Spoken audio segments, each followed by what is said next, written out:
In this video, I'll be talking about financial statement analysis of inventories.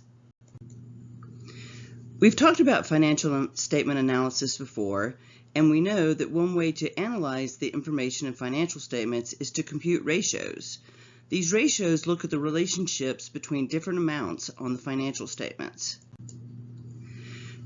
After you compute the ratio, it's important to interpret it, and we interpret financial statement ratios by comparing them to an amount, perhaps a historical amount, perhaps a specific competitor amount, perhaps an inventory average. We're going to be computing the inventory turnover first, which tells us how many times a company turns over or sells its inventory during a period. If the ratio is low, it may indicate that a company has more inventory than it needs and is struggling to sell its inventory.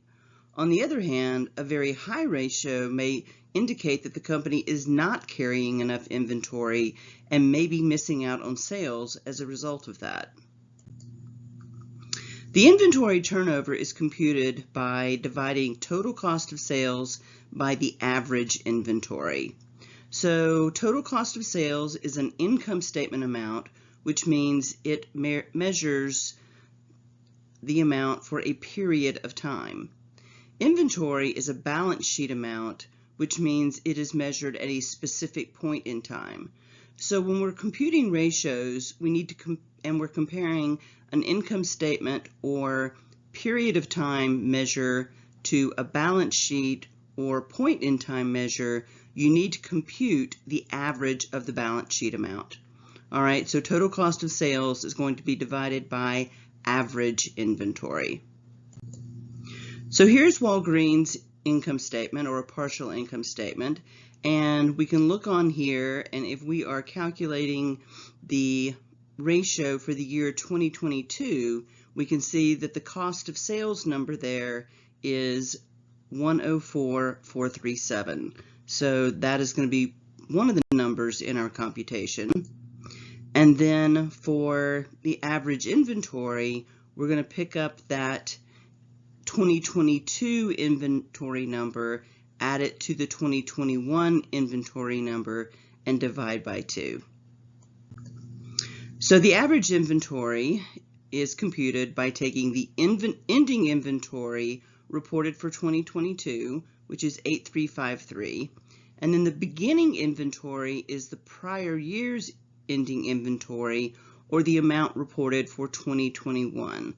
So we're going to take the 8353, add it to the 8159, and divide it by 2.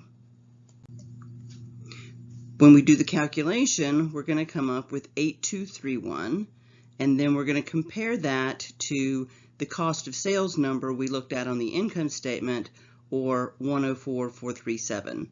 So 104,437 divided by 8231, bearing in mind that all these amounts are in millions, gives us 12.7 times. So that tells us that Walgreens is selling out its average inventory 12.7 times during the year. That number alone doesn't seem to tell us very much. So what we can do is compare it to Costco's and Walgreens, which are similar kinds of companies. Costco's inventory turnover is 11.8 and Walmart's is 8.8.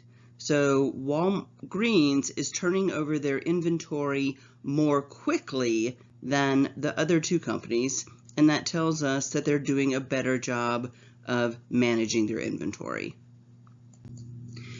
The other ratio we're going to look at is days sales in inventory, which shows how much inventory is available in terms of days sales, or the number of days a company can make sales from its ending inventory. It is computed by taking the ending inventory and dividing it by cost of sales, then multiplying times 365. Note that the ratio we just did, inventory turnover, uses average inventory, where days sales in inventory uses ending inventory. So the ending inventory number, we looked at that on the balance sheet. It's the 2022 inventory of 8353. And we saw Walgreens' cost of sales, which is the amount reported on its 2022 income statement, 104,437. So Walgreens days sales and inventory is 8353 divided by 104,437 times 365, or 29.2 days.